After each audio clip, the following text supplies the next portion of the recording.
So looking at these first two, what is up there in bold and is underlined?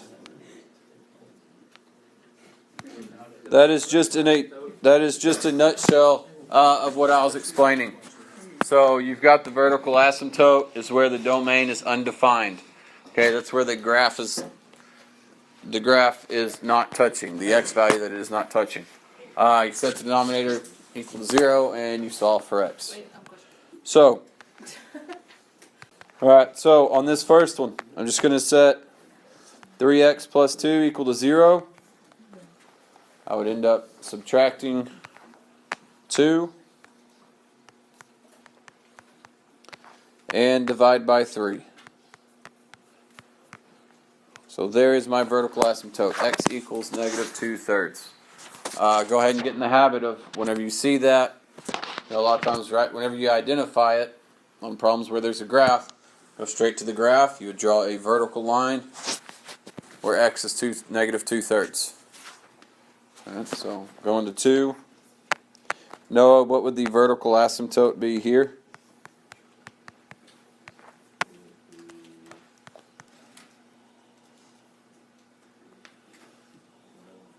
One-fifth. Add 1, divide by 5. Okay. Alexis, what would number 3 be?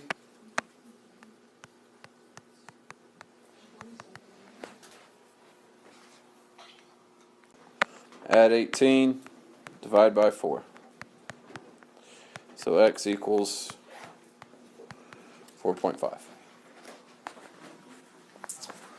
Okay, on the next part it says define the domain, set the denominator equal to 0, solve for x. That's what we just did on the previous 3. Your domain is going to be all real numbers except for the values of x that make the denominator equal to 0. That's the definition of the excluded value. So, whenever you write your domain, and I'm going to write it the way you usually see me write it, and it will be one of the 3 ways we'll write here in a minute. So my domain, it's always going to be negative infinity to positive infinity, except x does not equal your vertical asymptote. Now, next class we're going to add something to that. Okay, it's not always going to be that. For today it will be.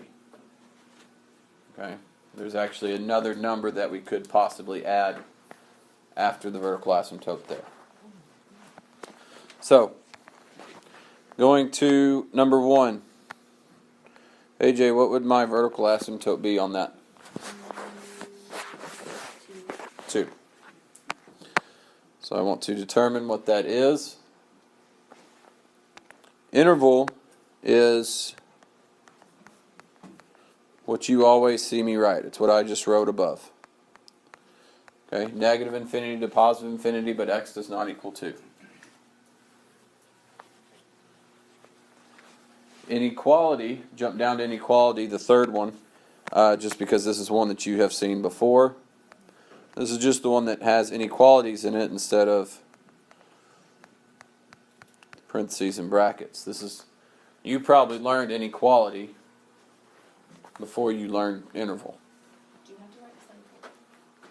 Pardon? Is it incorrect if you don't write your semicolon? Like I was wondering in case I could probably figure it out. Okay. On where it says union, I actually messed that up. That is what is going to be called set notation.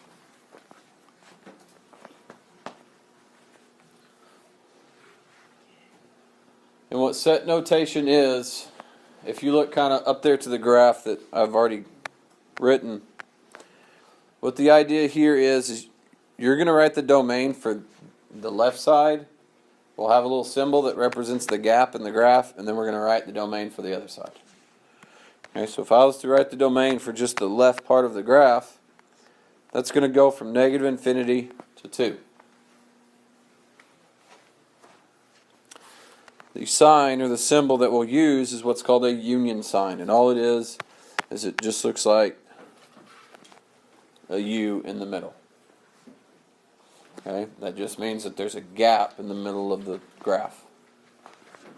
And then after that, we write the domain for the right side of the graph, 2 to infinity. Where would you get that from? Okay, so looking at number 2, what would the vertical asymptote on that be? 6. 6. Alright. On number 3, we already said that would be x equals negative 3. I want you to write the interval, the set, and the inequality forms of those two. I'll be just a few seconds behind you so that you can check. There are the 3 forms for number 2.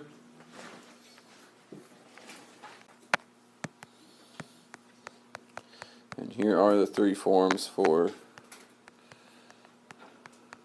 the last one.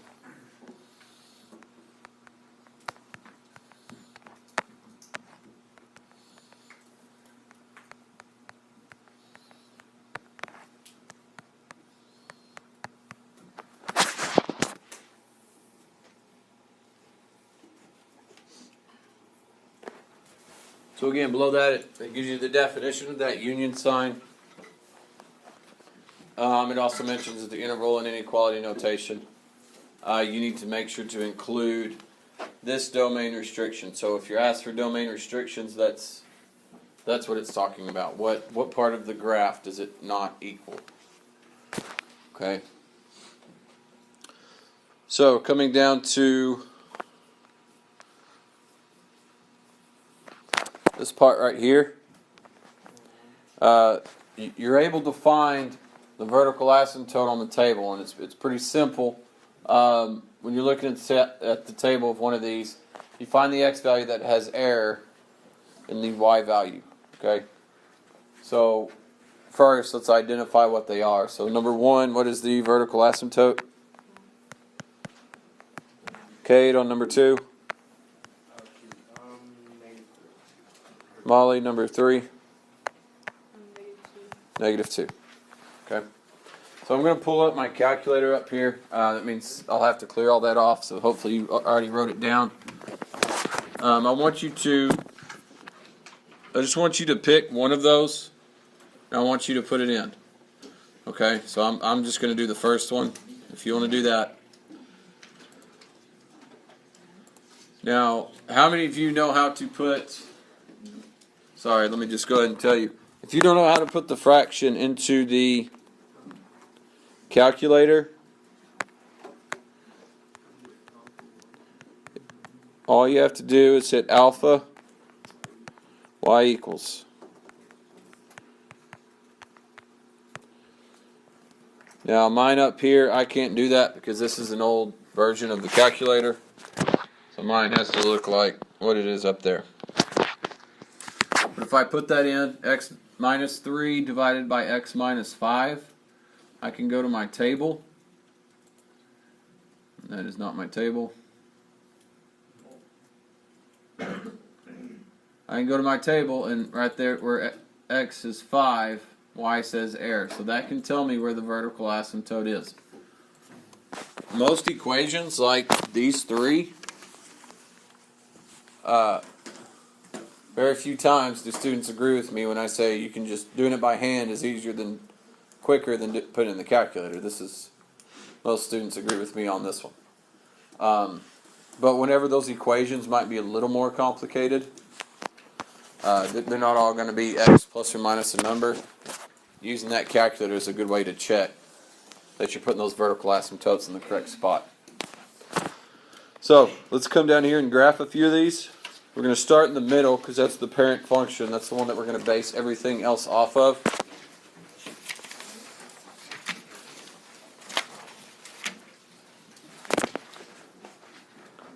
So whenever you have just kind of this very basic kind of equation, and what I mean by that is you just have a number in the numerator, which is the a value. That's your vertical stretch or compress number. Okay. If it's just one of those basic ones, that d value, and we talked about this last time, that is what's going to give you your horizontal asymptote. Whenever you have a numerator that does not have, or it's not just a number, it's got x squared plus or minus whatever, or just x something. we're going to have to find the horizontal asymptote a different way, which is what next class is over.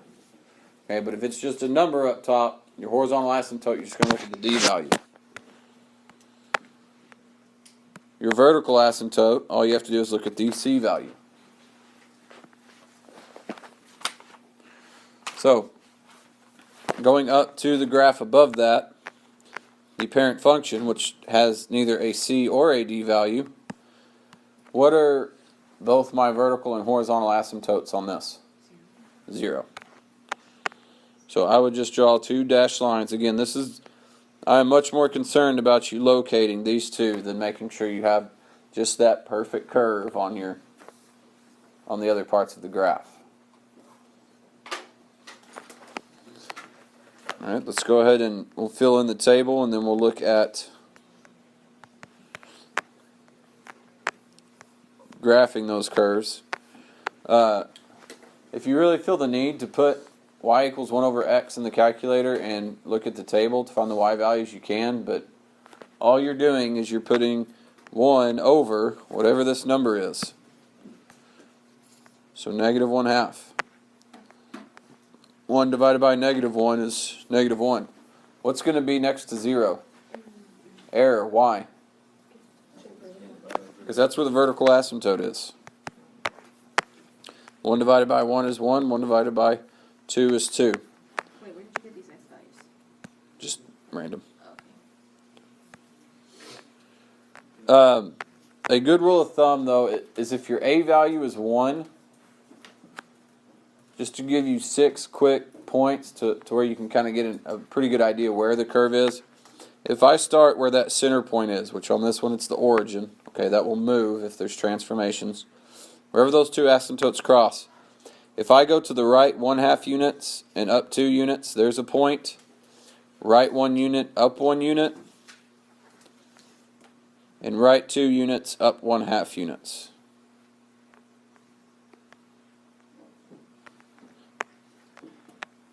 And there's that part of the graph.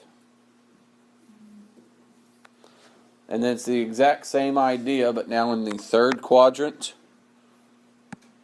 So I go to the left 2 units and down 1/2, left 1, down 1, left 1/2, down 2. And that will give me that curve right there. Okay. So a couple things you have already identified are the horizontal and vertical asymptotes. Is the horizontal asymptote going to be x equals or y equals? Y equals. My domain, which we just talked about this, it's going to be negative infinity to positive infinity, except x does not equal what?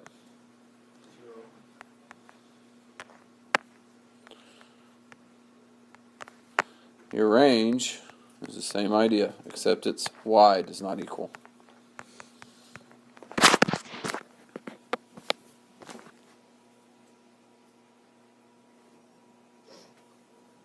Wait.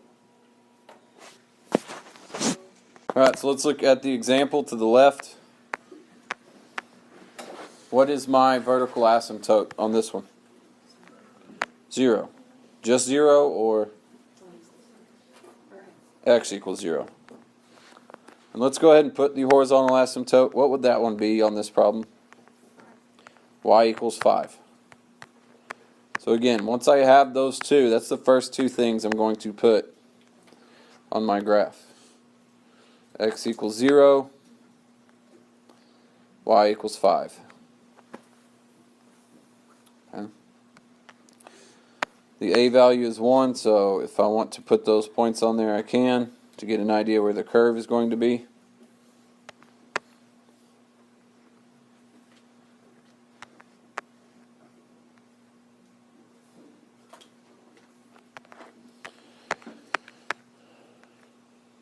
What would my domain of this be? Or what is my domain restriction?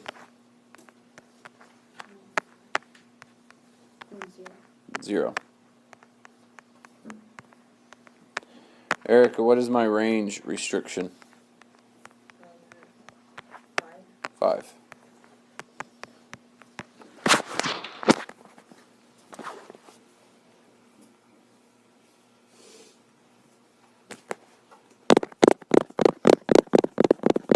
The excluded value is a range restriction. Domain restriction. Going to problem over here on the right, number 2. Jonah, what would my vertical asymptote be?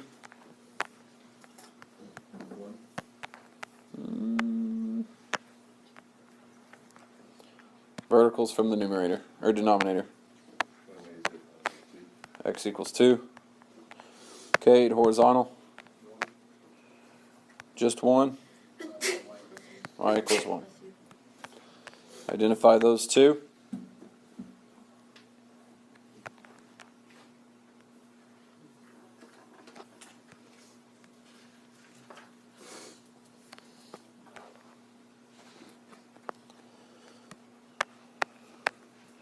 Can graph the two curved parts.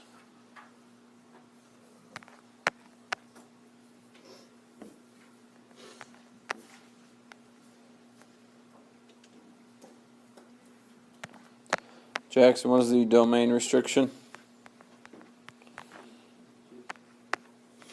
Do what? What's the domain restriction?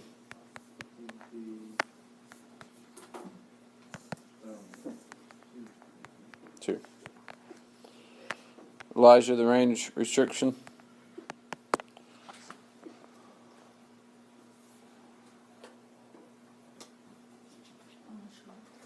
No, it helps out. Y cannot equal 1. Alright, so let's look at the back. These are a little different, and we're actually only going to do a couple examples of a 1 over x squared. And then I'm actually going to change one of the other problems to something we haven't. You've seen one of them on the back of last class's homework. That was about it. So, if you have x squared underneath in the denominator, finding the horizontal and the vertical asymptotes are exactly the same. A lot of people think that squared is going to change how to find the vertical asymptote. It does not. If that said x minus 3 squared, your vertical asymptote is x equals 3. If it said x plus 7 squared, your vertical asymptote is x equals negative 7. It does not change how you find the horizontal and the vertical asymptotes. Okay? The graph itself will change, but we'll look at that here in a minute. So if I'm doing this right here, again, I don't have a C value and I don't have a D value. So that means, what are the asymptotes? 0. My horizontal, make sure that you put y equals. Vertical, put x equals.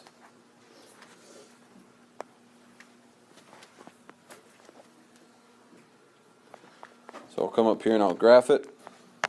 Those.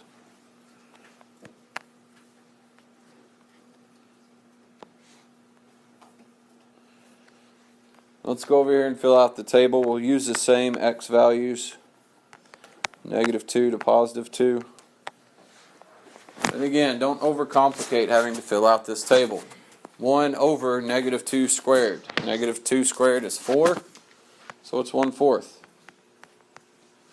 1 over -1 squared. -1 squared is 1. 1 divided by 1 is 1. What's it going to say at 0? Error. Because that's where our vertical asymptote is. 1 over 1 squared is 1. 1 over 2 squared is 1/4.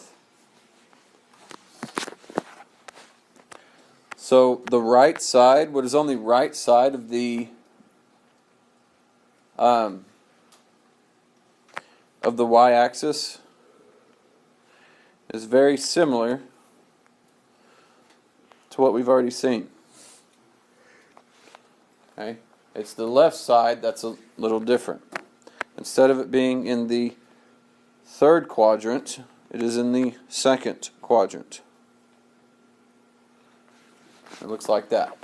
Okay, so both of them are going to curve up the same way. You're going to write your domain the same way. Negative infinity to positive infinity, but x is not going to equal the vertical asymptote.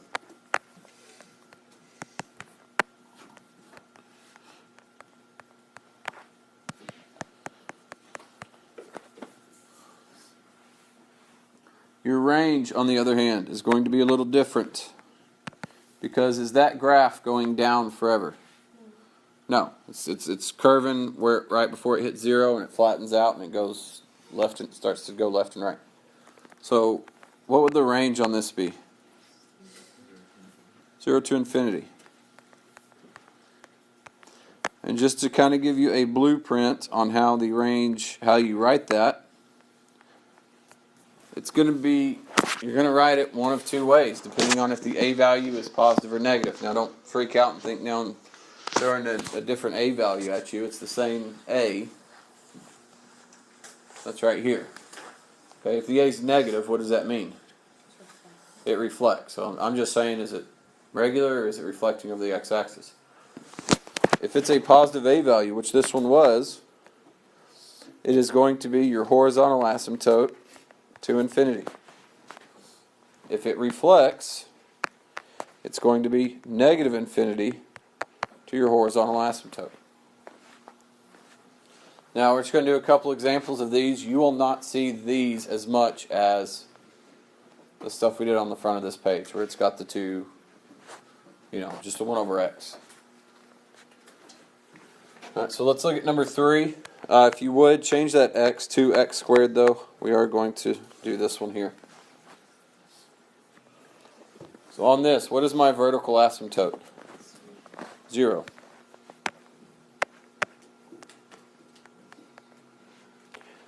What is my horizontal asymptote? Negative 2.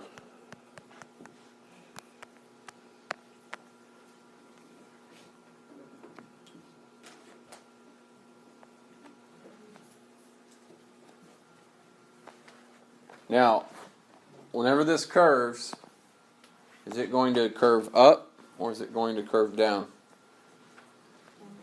Down. Why? Because it's negative.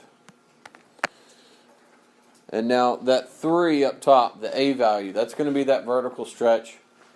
Kind of just to quickly sum up what that does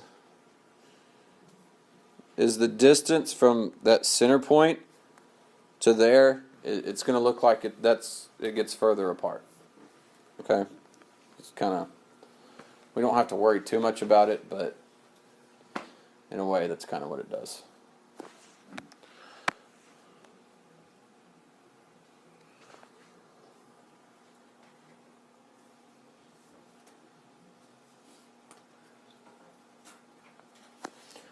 So next, coming over, my domain. What is my restriction on my domain? 0. Whenever I write my range,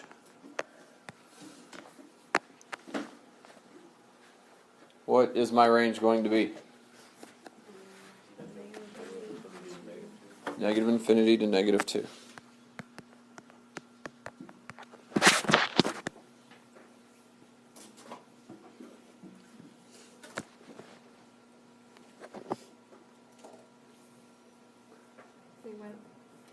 Let's go over to going to number 4. What is my vertical asymptote? Negative 3. Horizontal asymptote? 0.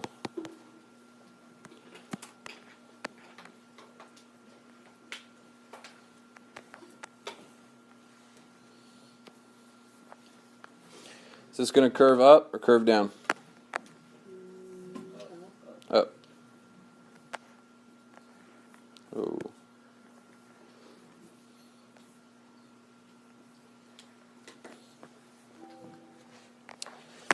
What is my domain restriction?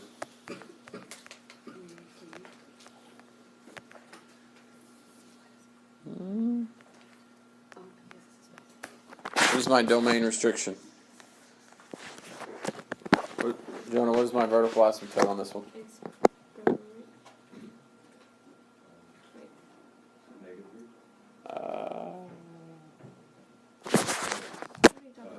Hold on. I got my asymptotes mixed up. I knew I shouldn't have listened to Ayla.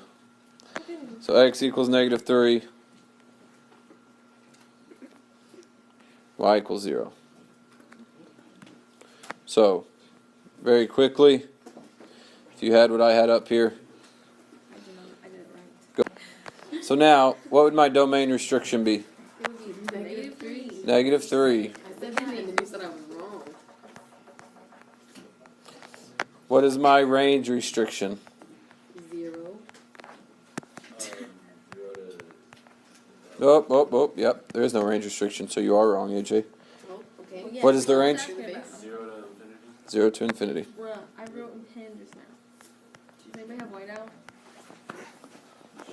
Do you have Okay. whiteout? Why does the range have to be like this? Do you have whiteout? Like, it's a serious question. Like, if I were to write it the other way, would it be wrong? Yes. I'm going to change up the problem, though, because it's something that you probably, you could easily figure out, but we have not seen. And let's do that.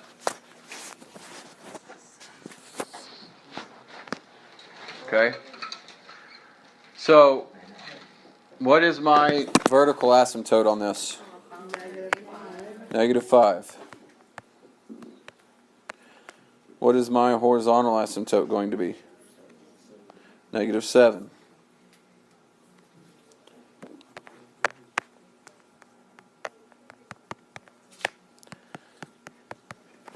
Okay. So, and this is the point I wanted to make. Whenever your a value is positive, and it's just an x on the denominator, not an x squared, the part of your graph is in the bottom left and the top right of where your two asymptotes cross. Okay, here and here.